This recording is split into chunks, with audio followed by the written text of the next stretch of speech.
This week's gospel is the story of the prodigal son.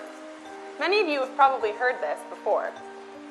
Jesus used the parable to teach about our flaws and about forgiveness and his love. The younger son goes to his father and demands him for his portion of the inheritance.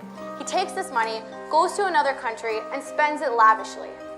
And then one day, when he's spent it all, he finds himself working among pigs.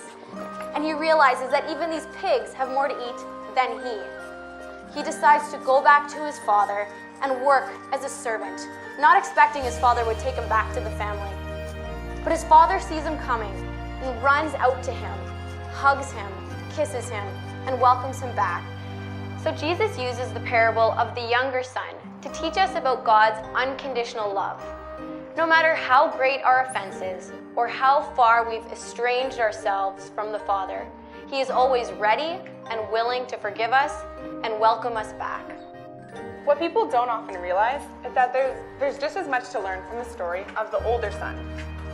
When the younger son left, the older son stayed alongside his father, working diligently on the farm, obeying his wishes.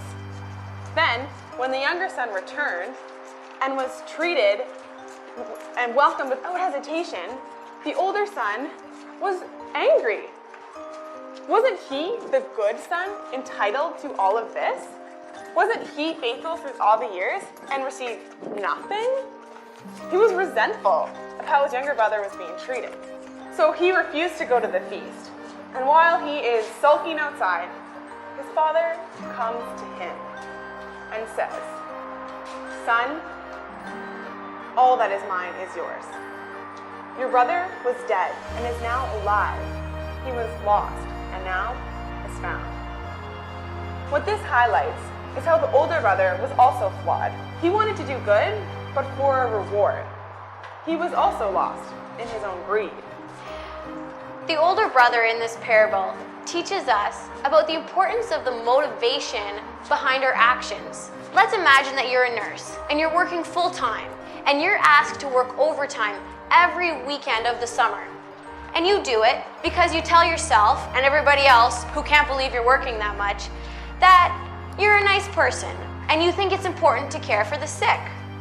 But then, let's say at the end of the summer, you're told, "Sorry, there's not enough money in the budget to pay you for all that overtime." How would you feel? You'd probably be pretty frustrated. And why?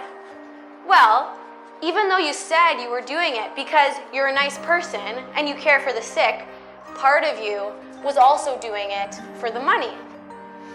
So when you look at your response to certain outcomes, it reveals what some of your motivations are. Many of us do good in order to earn our reward, but we can't earn ourselves salvation. It is a gift given to us freely from God. God cares that we do good, but he cares about our motives.